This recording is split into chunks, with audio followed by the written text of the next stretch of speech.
Coming in at number 10 today is the Hulk. Now just hold on a sec before you get up in arms. Everyone knows the Hulk's ability to turn into a big old green monster and rip things apart with a strength that increases based on his anger.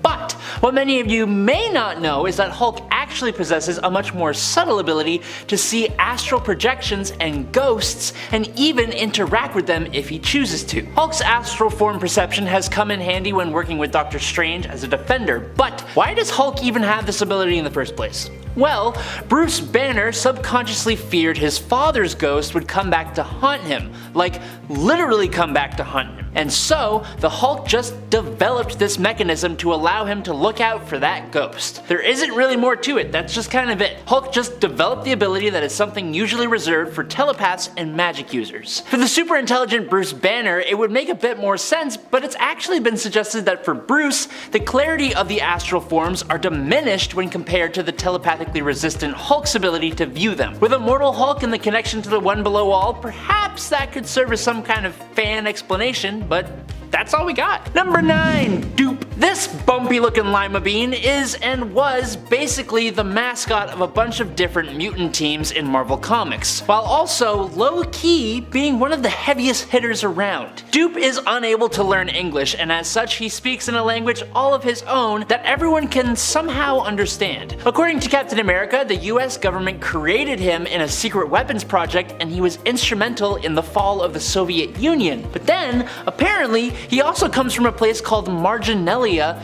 quote, the world between worlds and place that begins where the story ends. Which is basically to say that we don't actually know where he comes from for sure. The most surprising thing about Doop though is his list of powers. It is long. He has possible omniscience, he's strong and durable enough to defeat Thor, he can heal from super serious wounds in seconds and resurrect himself, he has blinding speed, size alteration, energy projection, psionic fire, blasts and shields, he can perform quote, Doopish magic and has the power of the funk. Oh, and Doop's body also contains a nightmare dimension known as Doopland, and he is able to access that by turning himself inside out. It's not just Doop's powers that are weird, it's literally the whole package. He's weird. Number 8, Stilt-Man. Oh, Stilt-Man. No list of useless or less than impressive villains is complete without his inclusion. He is the biggest joke in Marvel's villain community and has been embarrassingly defeated by a large number of heroes, most of whom have much larger fish to fry. But his stilts? Top-notch feat of engineering. What are some uses we can think of for his stilts? I mean, outside of obviously reaching the top shelf or painting the hard-to-reach spots in a room, I could see this being incredibly useful for construction work or for firefighters or any kind of emergency service. Outdoors electrical work would be a breeze if you wouldn't need to use one of those big skyjack cranes. Window washing would be a big one. I mean, they could even be used for transportation. You know how much faster you would get from place to place with legs being that long? I think we can agree being able to stand at 290 feet would have a ton of helpful uses, but fighting superheroes is very clearly not one of them. Number 7, KGBeast. KGBeast has to be one of the most embarrassing villains around in the comics, in my opinion. Despite being a supposedly trained and extremely gifted fighter and tracker, half the time or more it seems like he misses his shots in terms of completing hits tasked to him, and he almost always ends up dead. Like, not a great assassin, I'm just saying. More recently, this once again happened when he threatened the life of Barbara Gordon and came face to face with Nightwing once more in the Nightwing series. Important to note that here, KGBeast was the one to make Dick Grayson forget who he was before, causing him to become Rick Grayson. This was during an attempt on Nightwing's life following him being shot. So as you can imagine as well, KGBeast was pretty handily defeated here, especially once the Titans sort of came in to assist a bit and Nightwing's friends came in to assist. It wasn't a good time for KGBeast again. Nightwing lived, but for a time would have amnesia and think he was Rick, and it was a weird time and we all like to pretend it didn't happen, but it did, so we have to acknowledge it. And not only did KGBeast fail this mission because he was basically tasked with trying to kill Nightwing, but he also ended up left for dead in an Arctic tundra of Russia. Batman basically used his grappling gun to paralyze KGBeast. This was during his time hunting him, which caused KGBeast to break his neck. Then afterwards, despite Anatoly's begging, Batman refused to help him. He was just like, I'm just gonna leave you here. KGBeast was like, but wait a minute, don't you have to like help people? And he was like, I think if I just leave you here, I didn't kill you, just a thing that happened, you know? So bye. Number 6. Johnny Sorrow. As someone who used to be a silent film actor before turning to a life of crime, it's almost fitting that the powers he eventually attained were all about his physical appearance. While battling the Justice Society of America, Johnny got torn apart as he was teleported to the subtle realms. Here, this incredibly terrifying eldritch being called the King of Tears reformed Sorrow with this new terrifying form that could literally cause people to pass away as soon as Sorrow removed his mask. He was intangible with his mask on, could teleport, levitate, and manipulate energy, but he still kinda ended up being a huge disappointment. Unfortunately, his main power didn't always work the way he intended. The wizard Shazam, as an example, was only turned to stone by Johnny Sorrow, and in the case of Captain Atom, he just exploded and quantum leaped through time, which is kinda just a weird alternative, but comic books got a comic book. His ability also doesn't work on people who are blind. So when Dr. Midnight faced him, nothing happened, and Midnight simply showed Johnny a recorded image of his face which paralyzed Sorrow and let the superheroes destroy him. He has come back from this somehow, but he's just never been as threatening as you might assume he could be. Number 5. Yon-Rogg. Yon-Rogg is just one of the most ridiculous villains out there in my opinion. He is from the Kree race and as such has an enhanced physiology, but beyond that he is supposed to be a menacing military leader who at one point threatened Mar-Vell, Kree champion, and also a military leader. Yon-Rogg was a colonel in the Kree Imperial Army who is extensively trained in both armed and unarmed combat, and the Kree themselves are known for their military prowess and excellence as well as advanced tech. But for some reason, Yon-Rogg is rarely successful in his plots to defeat either Mar-Vell or later on one of his successors, Carol Danvers. Yon-Rogg for a brief time was known as Magnetron, being revealed to have survived the Psyche Magnetron explosion and gained his own powers as a result, because of course Carol also gained her powers from that, but then later we learned she was also part Kree, but anyways, moving along.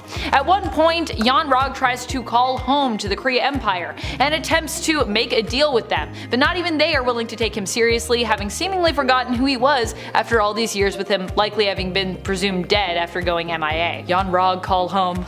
Home says, no, we don't want any of that. Bye. Number 4. Paste Pot Pete. Peter Petruski developed this incredibly strong glue that could have been the key to a long, prosperous, money-filled life if he had decided to sell it, or develop it further, or heck, even be a hero with it. The glue was handy, he could have been someone, but instead this big old dingus became a criminal. But what's even better is that not only did he rob himself of a bright, non-criminal future, since he decided to call himself Paste Pot Pete, and his main shtick was frickin' glue, he became the laughingstock of all the villains. Except for maybe Stilt-Man. Sure, Peter did turn things around slightly when he changed his name to Trapster, but like, not really.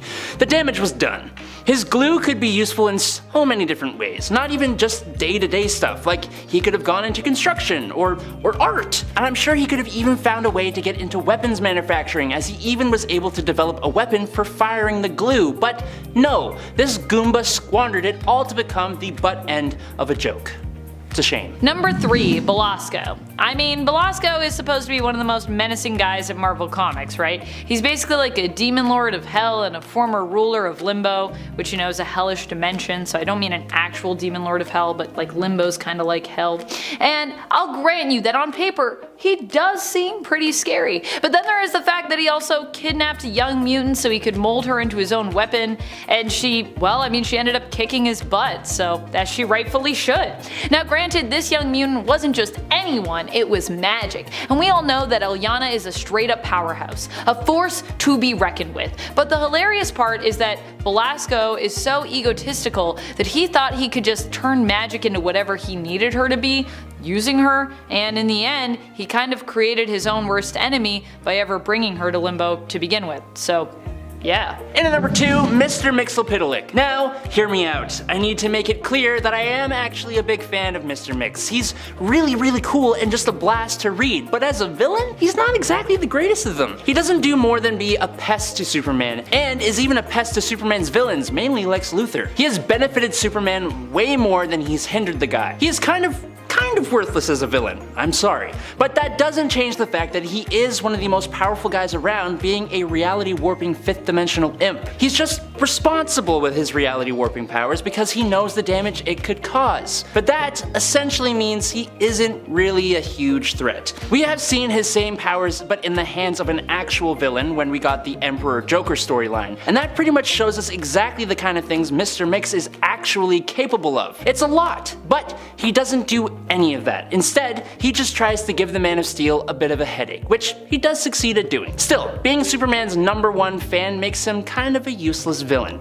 but I am open to being corrected in the comments. Number 1. Sleez. Sleez. Wow. I mean, I think it's hilarious how much evil Sleez could really be doing as a villain, like on like a huge scale, considering how powerful he is, and yet he chooses to basically just be like a huge creep instead, which, you know, is definitely evil in its own way, but it's still on a much smaller scale. That's interesting to me. You might know Sleez from one of his sleaziest plots. To get back at Darkseid, he planned to force Big Barda and Superman to make a special tape. I can't say it on YouTube, but you know what I mean. He hoped to make enough money to build himself an army which he could use to then get revenge on Darkseid for banishing him. I don't even really know how that would work, because then you'd have American dollars, and like, can you use those in space? And or was he gonna make a human army? Because that probably wouldn't be too great against Darkseid. Sleez himself, however, he's a new god, so even without capturing Big Barda or her Mega Rod, he could probably be operating much more high-level schemes and even possibly threatening the entire Justice League. But because he's mainly just a huge creep, he usually just comes up with the weirdest, grossest plots,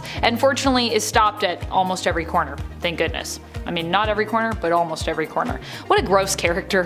Sleez has been shown to possess powers that allow him to alter his size, make others feel emotion, especially deep compulsions of desire. He can also drain energy or powers, and can even take control of, or at least heavily influence, his enemy's mind. So yeah, he should be doing a lot more stuff, but he's Sleez, and he was made by John Byrne, so he's just kind of a gross weirdo. Number 10. General Koyi. General Koyi is the criminal uncle of Jean-Koyi Man, aka mutant hero and New Mutants and former X-Men member Karma. He was pitted against Wolverine under the guise of Patch in Madripoor as a result of Logan allying himself with Koyi's rival, the still criminal but more respectable Tiger. And friends, before we move on to this next spot, if you are loving what we do here at Top 10 Nerd, please go check out our newest channel, Most Amazing Top 10 Anime. You're not gonna want to miss it. Number 9. Romulus. Romulus is an often forgotten villain, although some of you may occasionally remember that he exists. He claimed to be super old and to have originated from a lupine tribe who were descended from dogs or wolves as opposed to apes. He's also claimed to have been a Roman emperor, but it's more than likely that neither are true, since both claims were tied to his connection to the lupines, which he later stated, you know, never existed but were a lie he told to distract Wolverine. This pretty much sums up most of what Romulus was presented as. A greater than life villain with all these powers and motives to destroy Wolverine and ties to the foundation of Weapon X, but without any real foundation from him to work from, as many of his loose ends ended up kind of like dropped and not really going anywhere. Number 8. Fury.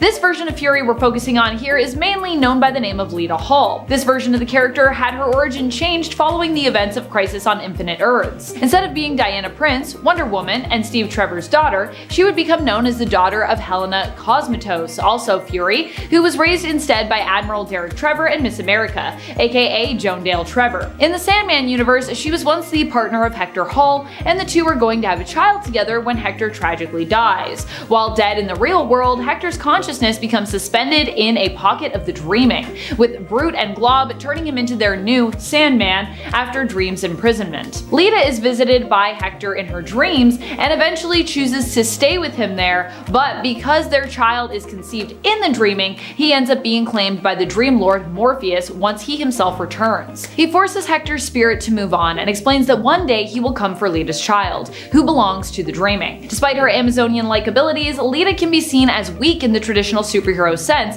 as she doesn't act as a hero in Neil Gaiman's Sandman series and instead attempts to pursue a simple, normal life with her son. However, she gets insane anxiety when it comes to being separated from him at any moment because of Dream's threat to one day claim him. Number 7. Dazzler. Dazzler is here not because of how weak she seems, but because of how truly incredible her powers are. The only thing that really makes her seemingly useless is the fact that Alison Blair typically prefers to use her powers for her performances as opposed to being, you know, the team leader for the X-Men, which honestly, she easily could be, and actually has been in regards to multiversal teams that exist. She's played the role of leader before, both with her band and with her fellow mutant heroes, but not for the main X-Men team. No, no, no. Dazzler has powers that have been described before to be potentially unlimited in terms of just how much damage she could do. She can transmute sound into light, and while her light shows in her concerts might seem kinda tame, she has also used her power set to defeat and defend against heavy hitters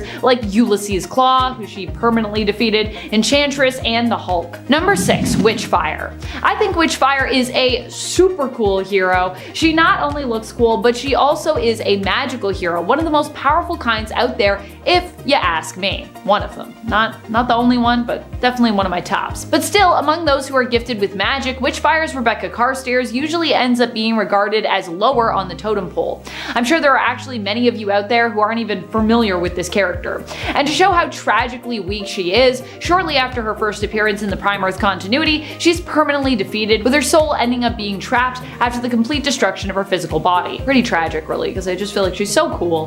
How could you do her like that? Number 5, Cypher. Cypher I'd like to rank a little bit lower on this list because calling him weak feels kind of unfair, considering how integral he's been lately in regards to helping kickstart Krakoa, especially in the comics. But Cypher is still one of those characters that people attribute as being weak because of his power set, and so for that reason, I'm still gonna count him here. But of course, his powers actually happen to be some of the most useful in the comics. It's kind of like a misunderstanding, especially when we consider that they also apply to Cypher being able to communicate with tech and using his ability to understand and communicate in all kinds of languages to become a skilled fighter, which has been interpreted by certain writers as its own language, so Cypher can also be great at fighting. However, not all writers seem to be able to agree on this point, because some people have also seemingly forgot that Cypher is supposed to be really great at fighting. Number 4, Tracy 13. Tracy 13 is a magic user who isn't as well known as others like Zatanna, John Constantine, or Dr. Fate from DC Comics. And in that regard, considering she hasn't had as much of a chance to prove herself, she could be considered weak. That being said, she still is a magic user, and one who is the daughter of both a magical skeptic and a powerful sorceress, meaning that she possesses both the knowledge of when to be doubtful about someone's prowess and skills, and the natural aptitude to perform magic herself, learning from her mother before her mother passed away. In the Prime Earth continuity, the type of magic that Tracy uses is actually known as urban magic, which allows her to fuel her abilities through the power and spirit of sprawling and built-up cities. Personally, I also think that's just like a super cool, like niche magic thing, urban magic. Number 3, Doop. Unsurprisingly, yes, a lot of seemingly weak heroes who actually happen to have pretty impressive powers come from the mutant camp of Marvel Comics. Although I don't know if it's ever actually been cemented exactly what Doop is at all, whether that be mutant or something else entirely. Maybe an alien, who knows. However, Doop has definitely found a home with the mutants, so I think we'd still consider him to be an honorary mutant at the very least if we wanted. Doop has to be one of the weirdest characters of all time, especially when it comes to his storylines. Doop is also weirdly romantic for a floating green alien language speaking creature that was possibly created as a result of government experimentation. Kinda looks like a jelly bean. Yet also somehow he has a mother. Doop is a ridiculous character, but when he needs to, he seems to be able to exhibit almost any superpower one could think of. Number 2, Booster Gold. Booster Gold could be considered weak because his powers aren't even really powers that he was born with or incurred from a wacky lab accident gone wrong, or like worked really hard to earn like abilities, but instead are fueled by technology that he stole in the future, which is where, or rather when, he's from. The future. He used tech to travel to the past, and with his knowledge of the past as well, aimed to become a hero in that time period. There, Booster used his tech as well as his knowledge from the future to try and become a hero. And well, he succeeded! Hooray! However, just because Booster can do things like time travel doesn't mean he's always the best at heroics. Case in point, the time he tried to give a gift to Batman and Catwoman in honor of their wedding. His gift was to travel back in time and prevent Bruce's parents from being lost to him all those years ago. But in so doing, this also prevented Bruce and Selena from ever getting together, and also caused, well, a lot of other problems. I mean, Batman wouldn't be Batman without that loss, right? Potentially. Yes, actually, I think that story confirmed that. Number 1, Squirrel Girl. Squirrel Girl is one of my all-time favorite heroes, even if some out there consider her to be weak sauce. Not me though, I see her true strength, but I can't ignore the fact that on paper, her powers, her mutation, well, it all does sound pretty ridiculous. And she should, by all intents and purposes, not be as OP as we know her to be. However, that being said, I feel like we need to acknowledge the fact that Doreen's abilities, or more specifically, her people skills, are honestly insanely powerful. Squirrel Girl has the ability to befriend pretty much anyone, no matter their alignment. And she is really, and I mean really, good at helping convince criminals to call it quits, either for the day or honestly, for like the rest of their entire lives. Number 10, Detective Chimp. Detective Chimp might just be a chimp who also isn't necessarily known for his fighting prowess and strength, but he's also an extremely intelligent chimp who is considered to be one of the greatest detectives Earth actually has. Not only that, but he's also been tied to the realm of mysticism after he gained the Sword of Night. And friends, before I move on to our next spot on this list, if you love what we do here at Top 10 Nerd, be sure to let us know that you love us by clicking that like button. Seriously, it feeds the algorithm. Feed the algorithm. Number 9, Forge.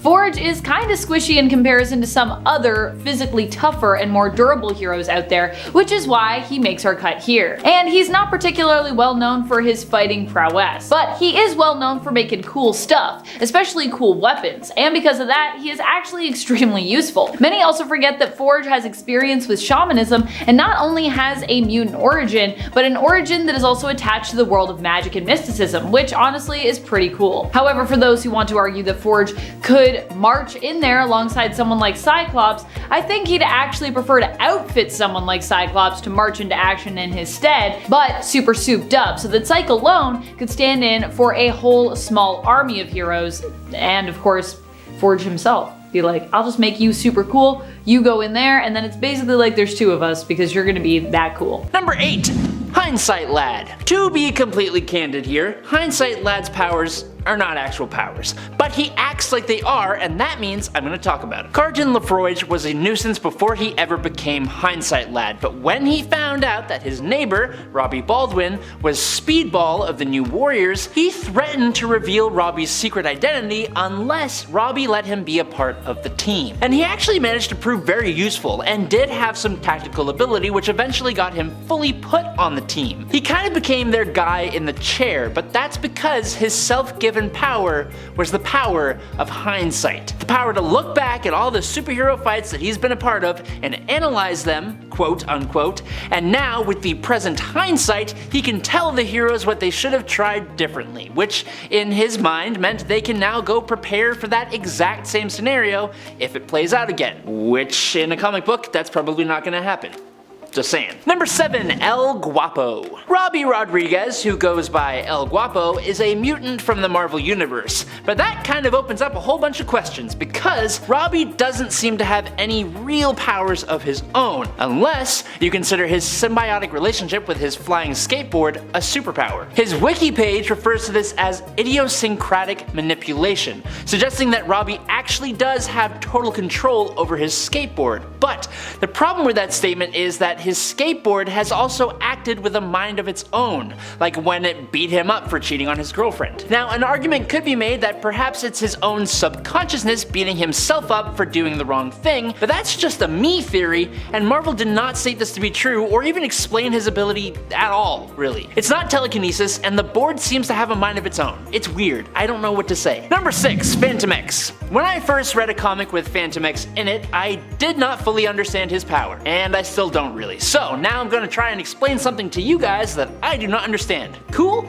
Cool. So basically, Phantom X, or Charlie Cluster 7, or Weapon 13, or John Philippe, was experimented on by Weapons Plus, and was genetically grown and evolved using Sentinel technology. Thanks to this, he actually has, or had, 3 brains for independent parallel processing, nanoactive blood, and his primary nervous system is actually a detachable techno-organism called Eva. So there's some stuff to break down there. Eva can fly herself and can generate bioelectric charges to be used in attacks, with Phantom X being both telepathically and symbiotically linked to Eva. His multiple brains allow him to think like a sort of supercomputer similar to Sage, but it also gives him access to 2 extra, quote, personalities, a charmer and a super deadly mutant hunter. He can create extremely powerful illusions and enter a trance state where he can rapidly heal himself, and his self-supremacy over his own body and mind allow him to overcome pretty much anything to complete complete his mission,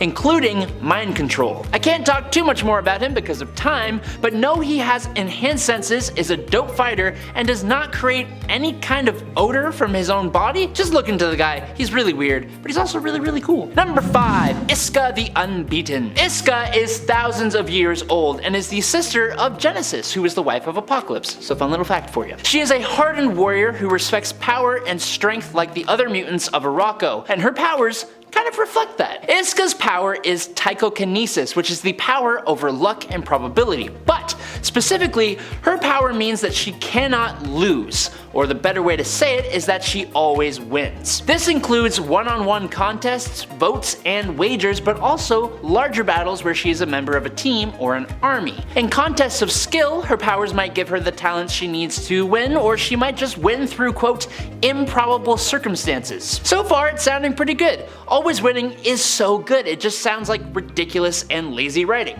It kinda is. But it also means that in larger battles or wars, her powers weigh the probability of the two sides and literally make her defect from the losing side and join the winning side, even if the losing side was composed of those she truly cares about, meaning that even though she still technically won, she betrayed her closest friends and allies. Her power has also famously been used against her and one of her allies. When Tarn the Uncaring faced off against Magneto, the mutant Sunspot bet Iska that Tarn would win. So because she would be betting against Tarn, someone she's fought beside for thousands of years, he was actually easily wiped off the face of Mars by Magneto, who crushed his head like a cherry. Her power is really good, it's just got some really crummy loopholes sometimes. Number 4, Adam X. Adam Naramani is honestly quite a bit interesting. He was a genetically created hybrid of both Emperor Dekun of the Shi'ar Empire and Catherine Summers from Earth, created in an attempt to introduce more genealogies to the Shi'ar Empire. Now, just as his origin is unique, so are his powers. Adam has the ability of electrokinetic hymopyrokinesis, or if you don't want to hurt yourself trying to say that, you can also say sanguine combustion, which sounds way cooler. It basically means that he can send an electric surge through oxygenated blood, which leads to ignition of the electrolytes present in said blood, causing a person to burn from the inside out, which could result in a little subtle warming effect, or it could completely disintegrate a person. So there's a lot of wiggle room here. Thanks to his Shi'ar side of things though, he also has enhanced strength, agility, reflexes, stamina, speed, vision, and healing. Couple all that with his awesome fighting skills and the cool cybernetic retractable claws that he has, and Extreme, which is his name, is someone you probably don't want to mess with. Number 3. Tag. I actually kinda wish I had Brian Cruz's power. It just seems like the perfect chaos creating ability, and that to me is hilarious. Tag's ability, known as the Pariah effect, allowed him to use a form of telepathy when he touched someone that caused the target to emit a psionic signal, which would make them a target for others to run away from or run towards. Whichever way people would run, they would do it while being fully aware of what they were doing, but unable to control themselves. If they were being controlled to run away, they would continue to do so until they were about 100 feet away. But if the signal caused them to run towards whoever was, quote, it, then they would dogpile on top of whoever that was. What's strange, other than everything about this, is that he could also control who was affected by the ability, but like how? He only made one person it, so how does he decide who runs away and who doesn't? He could also make whoever was it run away from themselves, which is just what? In other words, they would just run uncontrollably and in random directions, which is actually kind of hilarious. The fun thing about him is he would also always say, "You're it," which is kind of misleading because that person can't tag someone else or make them it. I don't know, it's weird, but it's really cool. Number 2, Cora of the Burning Heart. Can we please just get an applause for literally the coolest name ever? Cora of the Burning Heart is a mutant from Arakko, where she served as an assassin and primarily used her power only to boost her own abilities in battle, thanks to the Iraqi being really stubborn, honor-bound fighters or whatever. But Cora's abilities can actually help others as well. Cora's heart is essentially an internalized combustion furnace, which generates life force energy. Thanks to that energy, she can get this really awesome looking flaming skeletal appearance, and she uses this constant energy source to give herself incredible physical capabilities, as well as boost up the powers of others around her to even greater heights. She was a member of the X-Terminators alongside Cable, and she is also part of SWORD. Also, Cora of the Burning Heart. Just wanted to say it again. Number 1. Chamber. Chamber, or Jonathan Evans Starsmore, discovered his powers when a blast of psionic energy that burst from his torso destroyed much of his chest and face. That doesn't sound good, but it turns out that Chamber is literally composed of that same psionic energy, with his body just acting as a shell for it. When his powers burst out of him, the wound was replaced by a constant glow of psionic fire, leaving him unable to speak. Instead, he can only communicate telepathically. Additionally, because he is made of energy, he does not eat, drink, or even breathe because he has no organs. Chamber constantly created and unleashed psionic charges of energy that could strike with volatile force, being projected as a blast from his chest, a series of guided streams that struck specific targets, or as a massive eruption striking in all directions. If he was given the time to train properly, Chamber could have potentially been one of the most powerful mutants to walk the earth. Also, in one story, he's used as literally like a jet engine on a spaceship. It's really weird, but super cool. And number 10 is Cyber. Adamantium encased arms and body, claws that inject victims with hallucinogens, mutant psychic tracking abilities, and even the ability to cast his consciousness into other bodies. Silas Burr has, or at least had, a truckload of impressive abilities and should be a huge threat, but he just kinda isn't. I'm not really sure why Cyber has been made to just kinda suck, but he really has. He was even responsible for giving Wolverine one of his most severe beatings up until that point in his very long life, and was partially responsible for not only Wolverine's training, but Dawkins as well. But in the gallery of Wolverine rogues, he just doesn't really have anything else to his name. He mainly worked as a lackey to other people, and even though he has all the advantages that he has, he doesn't really become much of an issue for his opponents. He trained Dawkins, but that boy takes Cyber down pretty readily. I believe at this point he is on his 4th or 5th body as the new Hornet, and he has transitioned to be a villain for Ben Reilly's Scarlet Spider. And nothing against Scarlet Spider, I like that character, but Marvel downgraded him from Wolverine to not Spider-Man. Number 9. Starlet. Starlet is a villain that we get to meet in the series Batman White Knight Presents Harley Quinn, which I gotta say, even now I'm kind of still reflecting on this series. At first I read it, I didn't feel super impressed, but it stuck with me a lot, which I think is a testament to it. The artwork in that series is also really beautiful, and honestly I think it's worth a read just for that, but the story, a twisted sort of criminal mystery / drama, is also quite good in this 6-issue mini. Starlet is the villain of the tale, with her true identity being revealed later on. Harley joins the case to help apprehend Starlet as a consultant. Starlet is targeting old Hollywood stars and killing them in Gotham as part of her plot. I don't want to spoil the ending of this one in case you want to read it, but you have yet to do so, so I will just say this. While Starlet is revealed to have some inside information, which is a big part of what makes the villain so deadly and ruthless, Starlet's weakness lies in their capacity to think logically and overestimate their value. In other words, a classic villain weakness in my opinion, that of ego or hubris, alas. Number 8. Ruffhouse. Ruffhouse is definitely a lesser known villain, though maybe one of the more well known of the obscure villains on this list. I love his story with Wolverine. Although he starts out as a villain and a brute, he later kind of becomes Wolverine's ally after he was sold off by General Koyi to be used for experimentation, which is pretty messed up. Even Wolverine felt bad for this guy, despite being his rival and him being an enemy to him on Madripoor. Wolverine decided to go after him, and as such became embroiled in a major political conflict in Tierra Verde. Not to be confused with Terra Verde, a different republic that also exists in Marvel Comics. Yeah, I know. That's a lot. I just realized that myself and I was like, wait, these are 2 different places. Despite Ruffhouse saving Wolverine though and becoming temporary allies, Ruffhouse would go back to being a straight up villain of Logan later on. Number 7. Bloodscream. Although close to being tied in appearances with Ruffhouse since they generally appear together, Bloodscream is slightly more niche than Ruffhouse, but only slightly. He is the main partner to Ruffhouse, the one he returned to after seemingly appearing as an ally and friend of Wolverine after he and Sister Salvation saved his life, cleansing him of the spore infection he'd received thanks to Geist's experimentation on him in Tierra Verde. Bloodscream, however, never had such a redemption arc. He possesses vampiric abilities which are tied to mysticism, having been cursed by Dagu, a healer who cast an eldritch spell on him while he was on the brink of death. Instead of bringing him back to life, the spell actually caused him to remain trapped between the state of life and death. He became an immortal creature who fed on the life force energy of others through touch. Bloodscream and Ruffhouse would become partners and would be employed by multiple different criminal organizations and bosses, often being pitted against Wolverine. Number 6. Dirtnap.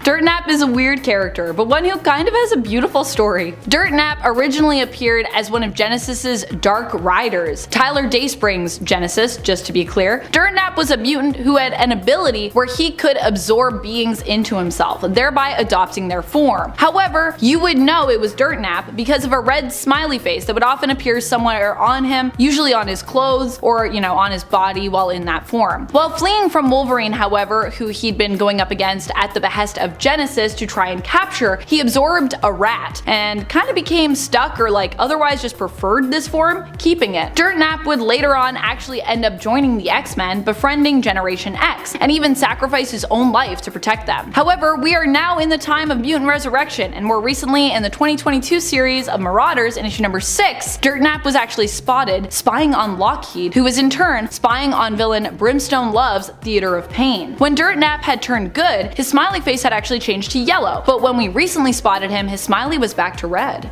So what does that mean? Seems like he's evil again. Number 5. The Red Right Hand. The Red Right Hand was an organization that was brought together by one thing each member shared in common: their hatred of Wolverine. This is because in some way, as each member saw it, Wolverine was to blame for some great misfortune that had befallen them. The Red Right Hand, however, acknowledged that Wolverine was unkillable, basically thanks to his healing factor, so they came up with a better plan in regards of how to best deal with him. Their plan was to send his soul to hell for all of eternity, trapping him there. The Red Right Hand allied themselves with Daken and Mystique to enact their plan. However, Mystique would later turn on them when she found out all the details that their plan entailed, and thought even for her it was pretty awful. In the end, although they didn't trap Wolverine's soul in hell for all of eternity, their plan did succeed. And even worse, they were left with their final say, as they took their own lives rather than surrender to Wolverine or allow him to get revenge by killing them. Number 4. The Mongrels. The Mongrels were a team assembled by the Red Right Hand to seemingly take out Wolverine. They were brought together by and trained by none other than Daken, the son of Wolverine, who now goes by the name given to him by his adoptive parents, Akihiro. Daken trained the Mongrels, but never really expected them to succeed in defeating Wolverine. This is because it was all part of the Red Right Hand's master plan that they lose, or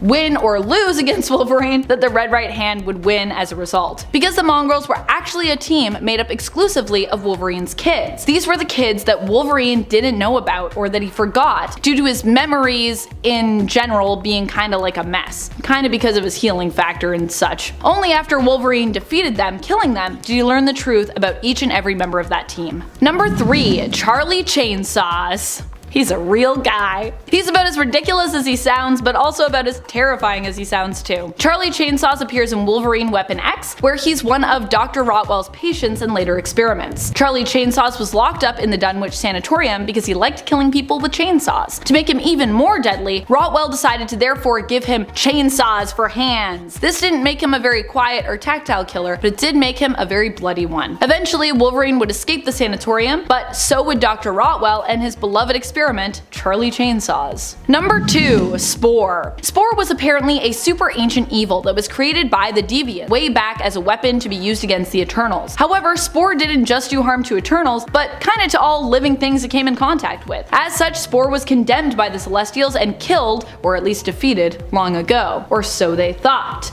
While destroyed, Spore lived on in the soil where he was defeated. Eventually, through this soil, he was able to return through substances that were grown in it, and used for experimentation on people like Ruffhouse. In fact, Ruffhouse ended up infected and had to be saved later on by Wolverine as a result. Wolverine and his mutant friend Bandera ended up fighting against Spore with some help from the people of Tierra Verde and Sister Salvation, who possibly herself was a mutant, although we're a little unclear on that. While defeated, a small piece of Spore would apparently survive, having resurfaced this summer somewhat randomly in an Iron Man comic.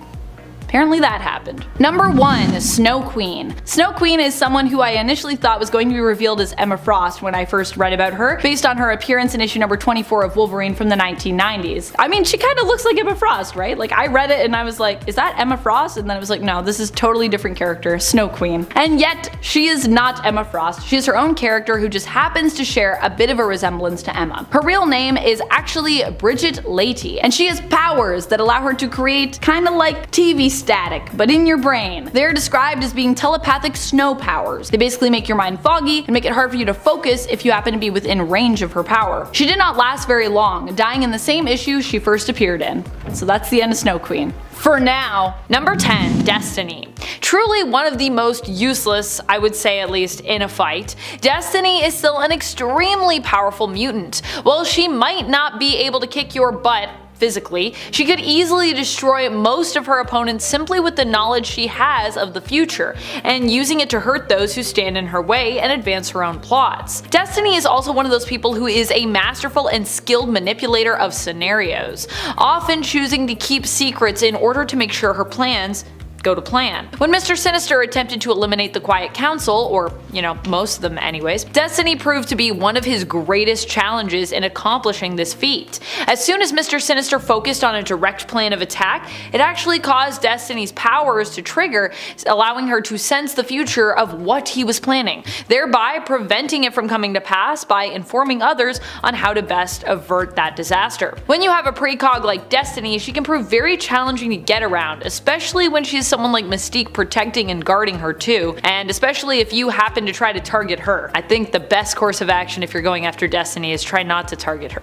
And friends, before we move on to our next spot on this list, if you love what we do here at Top 10 Nerd, and if you also love mutants as much as I do, be sure to let us know by giving this video a thumbs up. Number 9. Dr. Reyes. Dr. Cecilia Reyes is also a mutant, hence why she is one of the lead doctors on the mutant island nation of Krakoa. Although you might forget the fact that she's a mutant when it comes to the Good Doctor, because our focus is usually on her as a medical professional, as opposed to her as, you know, a mutant superhero. When it comes to being a mutant, her powers allow her to summon a bioshield of sorts, a very tight-knit biofield forms around her, and generally also instinctively appears at a whim whenever Cecilia becomes the target of an attack. However, this isn't the power that comes in most handy with Reyes, whose real usefulness does come from her skill as a gifted doctor and surgeon, who is also more familiar with mutant genetics than most doctors would be.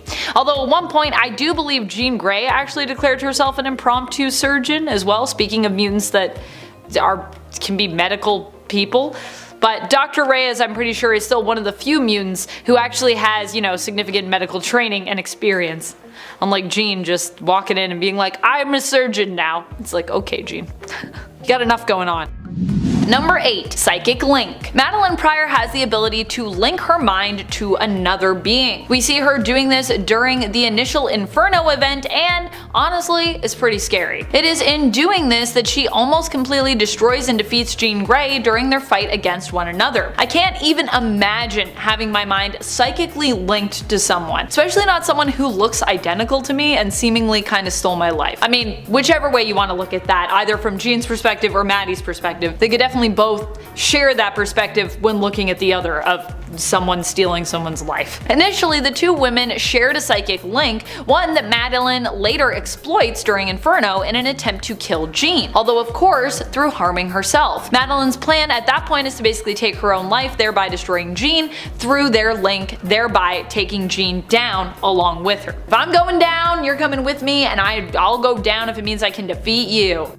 Number 7. Lives on in Jean. I think one of the most wild powers that Maddie has in the comics that we tend to overlook is her influence over Jean. Now, following the events of Inferno, Madelyne's personality and memories basically lived on in Jean Grey. Jean was forced to take both Maddie's psyche and the Phoenix Force within herself in order to survive Maddie's psychic attack on her soul. This actually gives Madelyne some power through Jean though. It's actually through Madelyne's influence that Jean and the X-Men decided to fatally attack Mr. Sinister, seemingly destroying him permanently after Inferno. Although of course in reality he would return because that's comics for you. Normally such use of lethal force would not be the X-Men or Jean's way, but it was Maddie's influence that actually prompted them to act as such. While it's not a power that Maddie can easily control or flex necessarily, it's still pretty impressive to think that technically Sinister initially being permanently defeated was in good part because of Maddie's influence on and manipulation of the hero's psyches.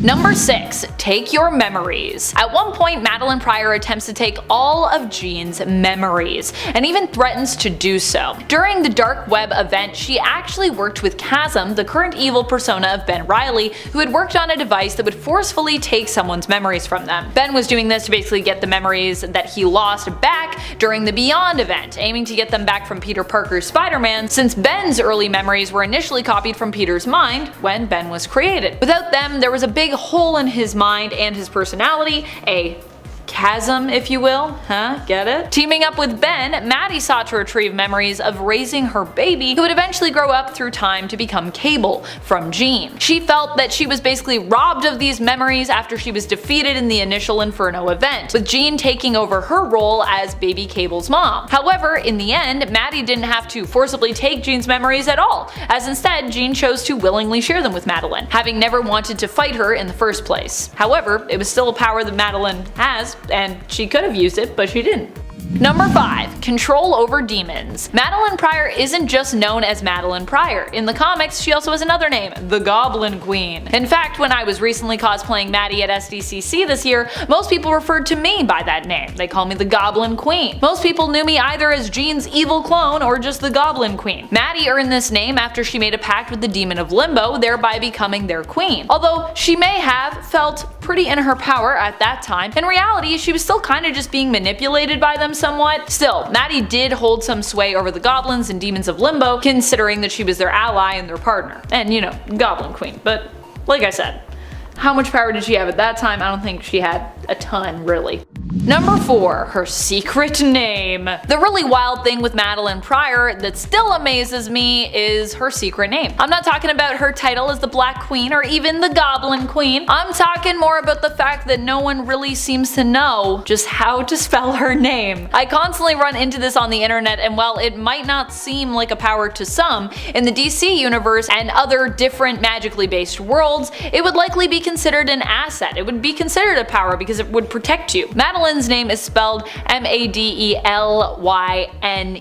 with Prior as Pryor. The fact that so many struggle to spell it or even know it would be seen as an asset in many other magical worlds where there is considered to be power in knowing and having someone's name. Like over at DC Comics, this is why some magic users have actually used alternative names. That way they can keep their real ones a secret, so that way demons can't like get their names and like control them or manipulate them. Constantine initially even tried to do this with Hellblazer, but he became too well known and famous and decided to give up his codename as a kind of take that statement to the magic community as a whole. So that's where that name comes from. Number 3. Leave you speechless. As I said earlier, Madelyne Prior isn't just a powerful psychic, she was also crafted from a piece of the Phoenix Force by Mr. Sinister, putting her on the same level, if not above, potentially, someone like Jean Grey. Still, even then, I was pretty shocked when she reappeared in Hellions and used her powers to make Havoc's mouth literally disappear. This could be perceived as an illusion, an illusory power, but the way it was gruesomely portrayed makes me think it was more of like Maddie manipulating and rewriting reality to literally erase Havoc's mouth from his face, which she either did through, you know, maybe Phoenix connections or just through magic. A la Scarlet Witch with Black Bolt in Doctor Strange in the Multiverse of Madness. Pretty spooky stuff. Number 2. Rules over Limbo. Recently, in the New Mutants comic, Madelyne Prior once more became the Goblin Queen, but this time more literally the Goblin Queen. She actually took over ruling Limbo from Magic, and what's even more wild is she didn't seek to conquer Limbo, she didn't take it by force. Instead, Magic decided to give over rulership to Madelyne. Magic had her own reasons, largely to get some distance from something that was literally attached to and represented her childhood trauma, while Madelyne obviously had much to gain from the change in power, chiefly a whole kingdom. However, unlike last time when Madelyne wanted to use the power of Limbo for ill, she was revealed to have actually genuinely turned over a new leaf, it seemed, wanting to keep the demons of Limbo in check. At least, that's how it seemed initially. Her designs ended up being somewhat reimagined, shall we say, for the Dark Web event, as she was more depicted as a villain there who used Limbo's resources and populace to once more invade New York City. But we'll get to that in a second. I mean, that all got resolved now. It's kind of a weird thing though, where they were like, she's good. Just kidding, she's evil again. Just kidding, she's good again. You're like, what's happening here? What are we doing with this character?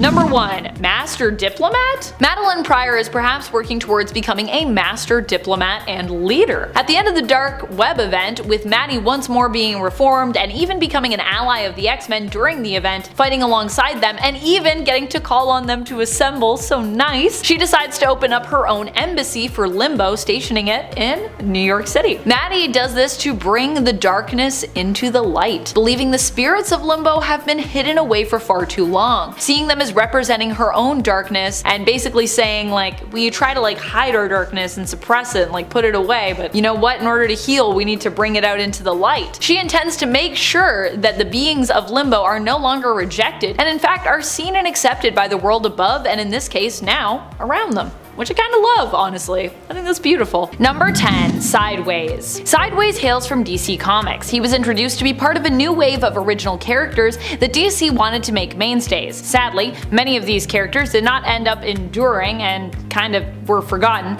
but that doesn't mean that they weren't cool, and that doesn't mean that we shouldn't try to remember them, because they were cool. Maybe we should have done more with them. Sideways' powers allowed him to create rifts in midair, ripping holes into space-time that he could use to teleport through. In other words, he had the ability to teleport not just through space, but also through dimensions. Pretty neat. However, he didn't have the best handle on his powers, and therefore had difficulty controlling these rifts in regards to where they would lead to. Not great considering how powerful this ability is, and how easy you can mess up the timeline with it if you weren't careful. However, it's still a pretty insane ability, and that actually wasn't all Derek James as Sideways could do. He can also manipulate gravity, creating mini black holes, and possesses superhuman strength, durability, and reflexes, as well as a healing factor. And friends, before we move on to our next spot on this list, if you love what we are doing here and if you want more lists like this, be sure to let us know by clicking that like button. Number 9. Explodey Boy. Explodey Boy was one of the young mutants who fled to Genosha looking for somewhere they could thrive and be safe. However, it didn't work out too well for those mutants when Genosha was targeted by Cassandra Nova's wild sentinels, decimating the island and killing many of its inhabitants in one of the worst mutant tragedies ever. Explodey Boy was one of the mutants who perished in this attack. He has since been returned to life on Krakoa, where he was resurrected, but a zombie version of him also temporarily returned to life during the Empire event as seen in the X-Men miniseries tie-in. His powers allow him to make things explode, known as phragokinesis, but they were not enough to protect him when the attack on Genosha happened. However, his powers did come in handy when the original, now zombified version of the character chose to sacrifice himself, blowing up to protect the life his resurrected self now had on Krakoa, which sounded all in all pretty good to him. Number 8. Radius. Jared Corbo is a mutant who was raised with his half-brother Adrian in the East Ontario town of Orlew at an orphanage called Hull House, or as the orphans nicknamed it, Hell House. Unbeknownst to most of the residents, Hull House was actually being operated by the Canadian superhero agency known as Department H, as a way to find and recruit members for their various superhero teams, such as Alpha Flight. Sometimes they waited until the orphans were of age, and sometimes they would have them adopted by the department so that they could participate while being underage. Which sounds bad, but when you think about it, isn't that different from what Professor X is doing. Jared's mutant powers allow him to create a force field, which he is incapable of shutting off. While this protects him from harm, it also means that he can't touch or be touched by others, and is even unable to effectively shower, and can't eat without wearing a special eating filter which converts the food to a form that can get through the field, allowing Jared to get the necessary nutrients he needs to survive. Number 7. Iska the Unbeaten. Iska is thousands of years old and is the sister of Genesis, who is the wife of Apocalypse. hardships. She is a hardened warrior who respects power and strength, like the other mutants of Arakko, and her powers reflect this. Iska's power is psychokinesis, which is the power over luck and probability. But specifically, her power means that she cannot lose, or the better way to say it is that she always wins. This includes one-on-one contests, votes, and wagers, but also larger battles where she is a member of a team or army. In contests of skill, her power, including some limited shapeshifting, gives her the talents she needs to win, or she might just win through improbable circumstances. So far it sounds pretty good. Always winning is so good it just sounds like ridiculous and lazy writing. But it also means that in larger battles or wars, her powers weigh the probability of the two sides and make her defect from the losing side and join the winning side, even if the losing side was composed of those she truly cared about. Meaning that even though she still technically won, she betrayed her closest friends and allies. So she has a great power, but no control at all on how it manifests. Number 6. Black Bolt. Blackagar Boltigan made his first appearance in Fantastic Four number 45. He is the Inhuman King, who when exposed to the mutagenic Terrigen Mist was granted power of an incredible level, even for an Inhuman. His power comes from his voice, with even the smallest whisper being capable of rocking a battleship. This power was discovered when he was just a baby, and in order to protect his community, he was kept away from society until he was 19, in order for him to try and learn to control his powers. When finally let into society, he saw a Kree warship, which he brought down with his voice. Unfortunately, the ship landed on the local government officials, including his parents, and he accidentally became the leader of the Inhumans at age 20. He is really good at not speaking now, as he knows all too well how little control he has over his powers and their effects on others. Number 5. Radioactive Man. Not to be confused with the Simpsons superhero whose goggles do nothing, or with the DC Comics villain, we are talking about the Marvel hero known as Radioactive Man. Making his debut in Journey into Mystery number 3 in 1963, Chen Lu is a nuclear physicist who exposed himself to small amounts of radiation at a time until he was able to build up a powerful immunity to it, as well as the ability to manipulate it to his benefit. However, he is unable to stop being radioactive, and therefore he can't be around anyone without giving them radiation sickness. He's able to mitigate this to an extent with the use of a containment suit, but this only works for a limited amount of time. This was a constant issue for the character, but later issues later retconned his abilities so he was able to have greater control of his powers, allowing him to not give all of his friends cancer. Number 4. Rogue. Anna Marie first appeared in Avengers Annual number 10. She was raised in a hippie commune in Mississippi with her close friend Cody Robbins. One day, Cody decided that it was time to shoot his shot with Anna Marie, proving that the whole "the worst she could do is say no" thing is a bit inaccurate. When Cody and Anna made direct skin contact, her mutant powers drained him of his life force, leaving him in a permanent coma. She eventually found a way to make this power work for good when she joined the X-Men, and she got more powers once she made contact with Carol Danvers. But overall, Rogue is unable to control her draining powers and is forced to wear gloves at all times in order to avoid making direct contact with anyone who she could accidentally hurt. Number 3. Friendly Fire. Friendly Fire is a member of Section 8 who has the ability to shoot powerful energy blasts out of his hands that deal devastating damage. Unfortunately, as his name suggests, he is totally incapable of hitting what he is aiming at, and instead always ends up hitting his teammates. This has led to a couple of deaths of Section 8 members, but the worst death has got to be the one that occurred when the team went up against the mini-angled ones. These strange visitors attacked the team, easily dispatching team members like Jean de Baton and Dog Welder. Friendly Fire realized that it was up to him, and he had to come through for his friends. As he put it, "I gotta do it. Just this once. Gotta hit what I'm aiming at. Can't let my buddies down.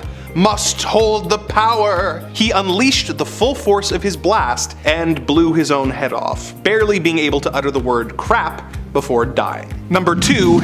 Infectious Lass. First appearing in Superboy number 201, Drura Sept from the planet Somatur is part of an alien race whose bodies play host to a variety of different microorganisms. The people of her planet are able to play host to these bacteria without suffering any ill effects, but they were able to infect the people around her. This sounds like it could have some potential for a superhero power, the ability to unleash germ warfare on your enemies. But unfortunately, Infectious Lass is unable to control who she infects, and is just as likely to infect any of her allies as she is her enemies. She tried out for the Legion of Superheroes, but was denied membership as she was deemed more of a risk to the Legion members than an asset. Number 1. The Hulk. When Bruce Banner was accidentally caught in the blast radius of his experimental gamma bomb, he underwent a startling metamorphosis. Whenever he becomes angry or outraged, he transforms into the Hulk. The Hulk is of course a giant green rage monster who is prone to going on rampages and smashing things. Hulk is viewed as a monster by society, and by extension,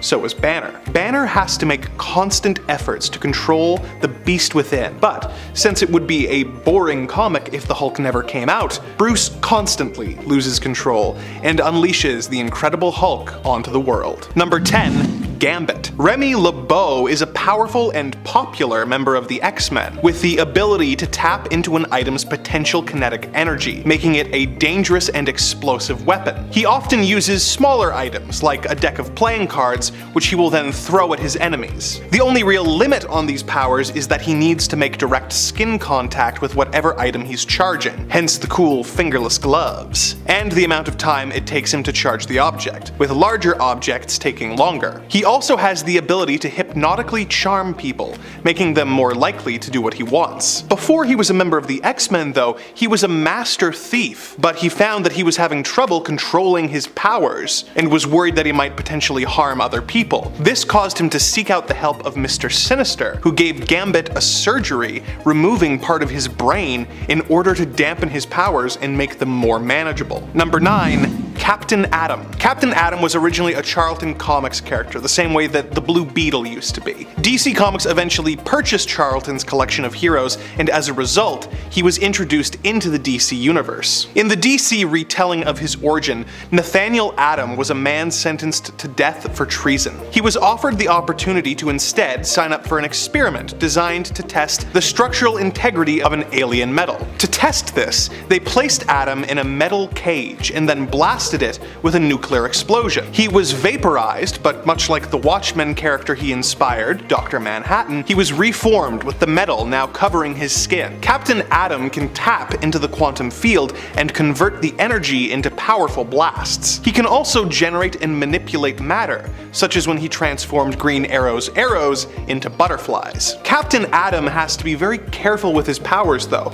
as he is essentially a walking nuke. When he uses his upper power levels, he will start to leak radiation, and if his metal skin is ruptured, he risks detonating like an atomic bomb and destroying whatever city he's in. Number 8. Shark Girl. Shark Girl isn't particularly useless in my mind, but she also has some setbacks when it comes to her abilities, in the sense that she isn't always in control of them, and I think that we should acknowledge that, so that's why she's here. Shark Girl's mutant powers allow her to turn into a shark, and she doesn't suffer from being on land while in her shark form. She's kind of like, you know, a shark. She's like a shark, a humanoid shark, being able to breathe both on land and underwater, but she is susceptible to the temptation of blood. Ayara can go into a bloodlust, and as a result of this, she'll actually lose control over herself and basically enter into like a bloodthirsty rage. However, that being said, I still feel like she is underappreciated when it comes to what she is capable of. Not only can she seamlessly transition from shore to sea, being just as at home in the depths of the ocean as she is on the land, but Ayara as Shark Girl also gains super strength and super speed, so yeah. Number 7. Curse. Curse is actually one of my favorite New Mutants in the comics. I love Curse. Curse is a mutant whose power forces her to curse her enemies, and if she doesn't have any enemies on hand, forces her to curse those around her. She can't keep the curses in, otherwise they basically do damage to her, and while she can control the type of curses that she grants to others or that she casts on others, performing nicer curses also seems to have a physical cost for her. So typically she has to make them kinda nasty in the interests of self-preservation. But also, Curse seems to generally enjoy making other people miserable and causing them harm to an extent, especially if it's people that she doesn't like or just simply doesn't care for. This is what makes her such an interesting and fascinating character to me, but makes her a dangerous character for most heroes to work with. The other thing I love about Curse is that she isn't really a hero, nor is she a villain. I wouldn't say she directly aligns with either side, although I could see her leaning I guess a little bit more towards villain if she wanted to. Currently Curse is lending her talents for better, and I guess for worse, to the X-Men Green Team, which is a small mutant team focused on fighting aggressively to save the environment. Led by Nature Girl, who recently underwent a secondary mutation after deciding that she basically had enough and decided to let her anger motivate her activism. Number 6. Vanisher. Vanisher is an old school mutant villain who made his first appearance all the way back in the second ever issue of X-Men. Yeah, pretty old character. Well, his power set is actually pretty wild, allowing him to seemingly teleport almost anywhere instantly, with its limitations for bringing others and the distance not yet clearly defined. He also was pretty easily defeated by the X-Men, or more specifically their mentor Professor X, the first time around. While admittedly the young X-Men did struggle against the Vanisher during their first encounter, Professor X easily capacitated and defeated Vanisher by just wiping his memory. A pretty dark way to deal with a tough villain. But I do love how weirdly easy it was for Vanisher to be defeated. Vanisher has since made some appearances in the comics, but now in modern day his powers are even less impressive considering the caliber of teleporter heroes we're now familiar with. Vanisher doesn't really stand a chance against that, despite the fact that his power set is still pretty useful because, I mean, teleporting. Still, I feel like Vanisher versus Magic, I'm gonna put my money on Magic in that one. Number 5. Trinary. Trinary is another favorite of mine, and yet I can understand how some might not see her as the most useful or powerful mutant that we have, given her power set. She is able to communicate with technology and often get technology to work with her and do whatever it is that she needs. Seemingly, this actually isn't because Trinary can bend tech to her will, more that she's just able to communicate with tech and obviously knows exactly what to say to build an alliance, a connection to the technology, thereby encouraging the tech that she speaks with to actually help her with whatever she needs, of, you know, their own volition. She might not be great in a fist fight, but if that fist fight happens to be against a computer, or if there might be a computer nearby who could be compelled to help Trinary in a fight, I mean, she's pretty useful in that regard, so yeah. And I imagine she'd be a star in a show like BattleBots, or she'd simply, you know, just rally the bots and then free them from their human masters, create all kinds of chaos. I could see that being a thing too. Trinary's like, these tech do not want to fight for you, so they're free now. Number 4. Egg. Egg is the epitome of a mutant who is useless, but who actually winds up being also extremely useful. Egg is Fabio Medina. He used to be known by the mutant name of Goldballs, but ended up changing it after he realized that the balls that he was actually able to expel from his body as projectiles were actually infertile eggs. He ended up joining the Five on Krakoa, who are in charge of bringing back any mutants lost by following through with resurrection protocols. While not particularly useful in a fight, as proven by the fact that Egg has been killed multiple times over in the comics just recently, probably suffering the most deaths among the members of the Five, Egg is still a crucial member of this team. Without the eggs that he produces, resurrection would not be possible, hence why he is considered extremely useful. Just maybe not, you know, super useful in a combat scenario. But if you need to be resurrected, Egg is definitely one of the 5 mutants that you should call. Number 3. Cypher. Cypher is of course a mutant who has often been put down as useless, but this was before his mutant glow up. In the last few years in the comics, we've seen a major upgrade to Cypher's power set. Initially, he was just, you know, really good at communicating in the sense of being able to understand all languages, which, you know, is useful, but definitely not anything special when it comes to some of the grand foes that the X-Men are pitted against. I mean, if you can just understand different languages, that's like basically having a translator on hand, so yeah. Over the years though, the meaning of his powers and the interpretation of them has changed and evolved. Eventually, Cypher also learned how to communicate with technology, and even learned how to communicate non-verbally, with fighting also being interpreted as a language that he could master. Although he hasn't recently been as present in the comics prior to Jonathan Hickman leaving his position as head of X, Cypher was probably one of the most important and influential mutants in the comics before that happened, and I would say he still kinda is. Without being in the spotlight as much, Cypher is still super important in terms of the lore and the world building that relates to Krakoa, as he is the only one that can easily communicate with and fully comprehend the sentient mutant island of Krakoa. So you can't really have Krakoa without Cypher. Forge. Forge is kinda a squishy guy, which is why he makes our cut, and not particularly well known for his skills, you know, in a fist fight.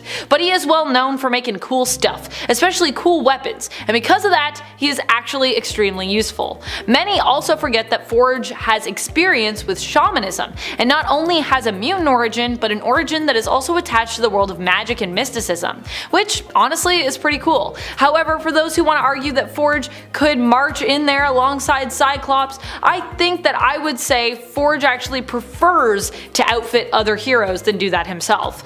Although he could do so, I guess, if he wanted, Forge is generally best on the sidelines, and I think he knows this, helping his fellow teammates and allies to strategize their way to victory, and helping to outfit his fellow mutants to make sure they survive the battle and are left standing afterwards, no matter how tough, or likewise, how squishy they might be normally. Number 1. Dazzler. I mean, of course, you know, we're doing a useless list, and even useless but useful, so obviously Dazzler's gonna take my number 1 spot, because she's my number 1 gal. Dazzler is taking our number 1 spot, not because of how useless she seems, but because of how truly useful her powers are, despite the fact that everyone else wants to call her useless. The only thing that really makes her seemingly useless is the fact that Alison Blair actually really prefers to use her powers for her performances, as opposed to being, you know, the team leader of the X-Men, which honestly she easily could be. She's been an X-leader of sorts before, but not for the main X-Men team. At least, not as far as I know. Dazzler has powers that have been described before to be potentially unlimited in terms of just how much damage she could do. She can transmute sound into light, and while her light shows in her concerts might seem kinda tame if you're like, yeah, but how you gonna fight with that? She's also used her power set to defeat and defend against heavy hitters like Enchantress and the Hulk. And there's a lot of cool things she can do with that light, okay? Which I would also say means that she is honestly way more useful than people usually give her credit for. Still though, Dazzler prefers to be on the sidelines when it comes to heroics, and leave that to the professional 9-to-5 superheroes. But just remember that in a pinch, she could step in and prove herself to be even more powerful than some of the most famous mutant heroes around.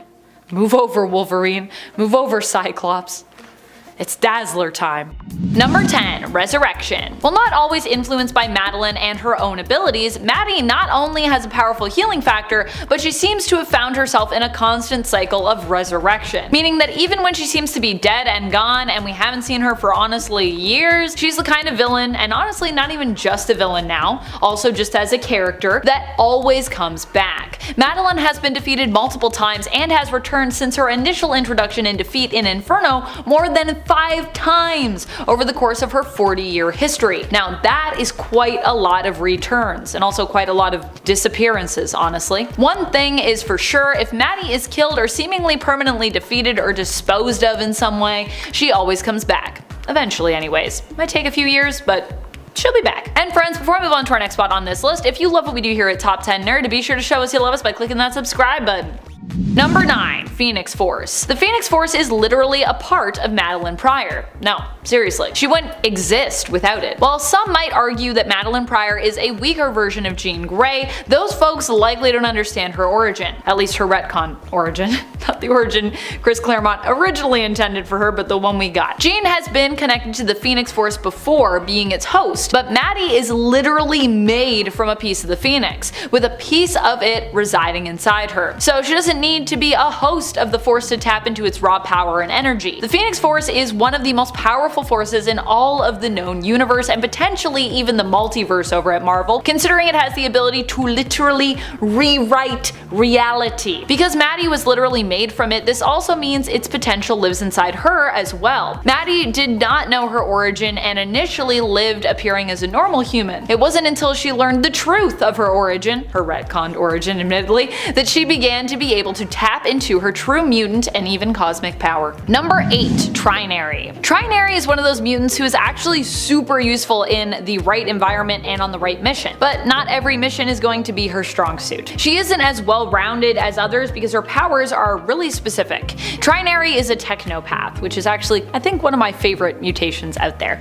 As a technopath, she can communicate with technology and make technology do her bidding. Although more recently in the X-Corp miniseries, which I really wish had become an ongoing series, it was so good, her powers were actually less depicted as blatant control and more depicted as Trinary kind of just asking computers and technology to work with her and then them acquiescing because they either like her or respect her, or a combination of both. This is interesting to me, especially when you consider mutant kind's current relationship with technology and AI, like Sentinels and Nimrod. Trinary as a technopath is not known for being exceptionally good at fighting or anything like that, and could be considered kinda squishy, unless of course she is going up against anything tech-based or happens to have tech around her which she can use to defend herself, and then she's pretty powerful. So, like I said, not powerful in some ways, powerful in other ways. Number 7. Stone Boy. Stone Boy is from DC Comics, first appearing in Adventure Comics in issue number 306 back in 1963. His power set is extremely useful as it renders him extremely strong and durable, but unfortunately,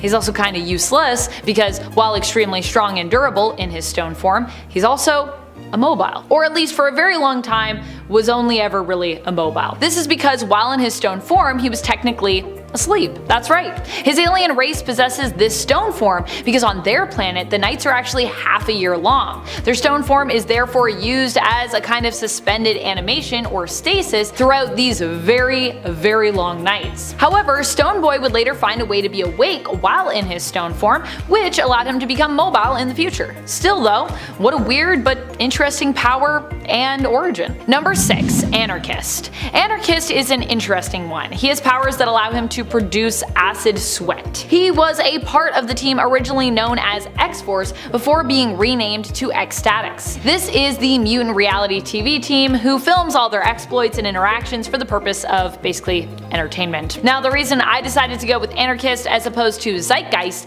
is because I feel like Anarchist's powers are more useful as it's easier to make yourself sweat as opposed to, make yourself throw up. However, in either case, you'd probably want to be well hydrated when using either of these abilities. Anarchist can build up sweat and use it to generate energy, which he disperses in acidic blasts. Anarchist recently was resurrected on Krakoa after dying a while ago in a final fight with his fellow X-Statix teammates. Number 5. Starboy. Starboy was originally known to be quite powerful back in the pre-Zero Hour days, at least. An alien, he seemed to gain powers from being caught in a comet's tail. They allowed him to manipulate the density of objects and people by drawing on power from stars and using their pull to alter the gravitational pull of others. For a time, he also had additional powers that made him as powerful as Superman, possessing superhuman durability, strength, flight, and even his own electric vision. However, over time, these faded and Tom Kalor would grow up to become the future Starman. As Starman, it was revealed that Tom suffered from schizophrenia and that when he wasn't acting as a hero, he was actually living in a sanitarium and had to take medication for his condition to keep it under control. His powers are useful, but he used to be much more powerful when his power set was more akin to Superman. So, number 4. Karma. Karma probably is one of the most useful powers of all of these people on the list, and that's why she's so high up, but otherwise, she's pretty squishy. Such is the case with a lot of the more psychic or psionically inclined superheroes. In fact, I was watching some Star Trek lately, TNG, aka The Next Generation, and I was just thinking a similar thing about Donna Troy, who also struggles from being, sometimes super useful and sometimes not so useful depending on the scenario. I guess that's kind of a different issue, but she's also kind of squishy. You know how Donna Troy can be. She's like, I sense a presence and I know exactly what these people are thinking or feeling. Or she'll be like, I don't sense anything. It's great. Karma is a telepath, but not a super powerful one. She can read minds, thoughts, and feelings, but only to a certain level or degree. However, she also has the power to control minds, and in this telepathic ability, she generally tends to excel. So while she is squishy and not particularly gifted at reading minds, she can just take control over her enemies. There have been shown to be some restrictions on this power though. A younger Karma would struggle sometimes to maintain control for an extended period, although at other times Karma has also been shown to be able to take control of multiple minds at once. Although I do believe she can only pilot one person at a time, at least that used to be a thing, even while in possession of multiple minds, which is kind of also a drawback. Number 3. Fury. Although really we aren't quite talking about Fury, at least not one of the other versions of this character, but instead focusing on the version of her that is mainly known as Lita Hall. This version of the character seems to have moved past her origin as Wonder Woman's daughter following the events of Crisis on Infinite Earths, where everything kind of got weirdly reset and restructured. Instead, we know her as the daughter of Helena Cosmatos, also Fury, who was raised instead by Admiral Derek Trevor and Miss America, aka Joan Dale Trevor. She ends up becoming the partner of Hector Hall, and the two are going to have a child together when Hector tragically dies. While dead in the real world, Hector's consciousness becomes suspended in a pocket of the dream world, with Brute and Glob turning him basically into their new Sandman after Dream's imprisonment, which all happens in the Sandman series. Lita is visited by Hector in her dreams and eventually chooses to stay with him there, but their child ends up being claimed by the Dream Lord upon his return. He forces Hector's spirit to move on and then explains that one day he will actually come for Lita's child, who actually belongs to the Dreaming. Despite her Amazonian-like abilities, Lita can be seen as kinda useless, as she doesn't really act as a hero in Neil Gaiman's Sandman series, and instead attempts to pursue a normal life with her son. That is until her son goes missing, and then she kind of just becomes unhinged. And she also, even before that, kinda is compromised somewhat in the sense that she gets insane anxiety when it comes to being separated from her son at any moment because of course of Dream's threat to one day come and claim him. Number 2. Destiny. Is Destiny a hero? Well, I mean, lately, I'd say, in a weird way, she kinda is. She is one of the few people who was able to stop Moira McTaggart from killing off a mutant kind, destroying them from the inside out. She's also been one of the few who was able to stand against Mr. Sinister in his many attempts to take control. However, ultimately, Destiny isn't winning that fight because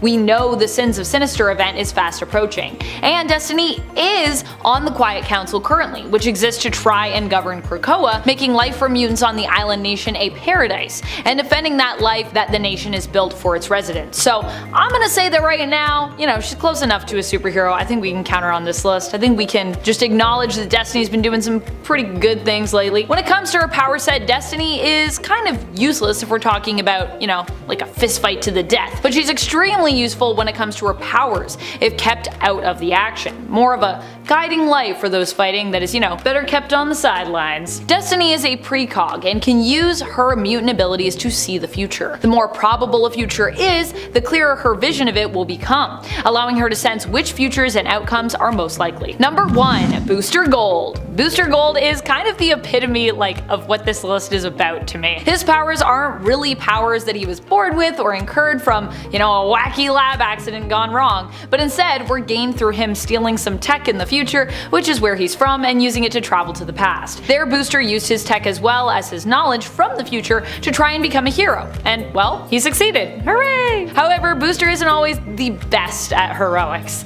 Case in point, the time he tried to give a gift to Batman and Catwoman in honor of their wedding. His gift was to travel back in time and prevent Bruce's parents from dying, but in doing so, this actually prevented Bruce and Selena from ever getting together, and it also caused a lot of other problems. So yeah, he's got some really amazing powers, but sometimes he isn't so great at using them super wisely. But that's part of the charm of Booster Gold as well.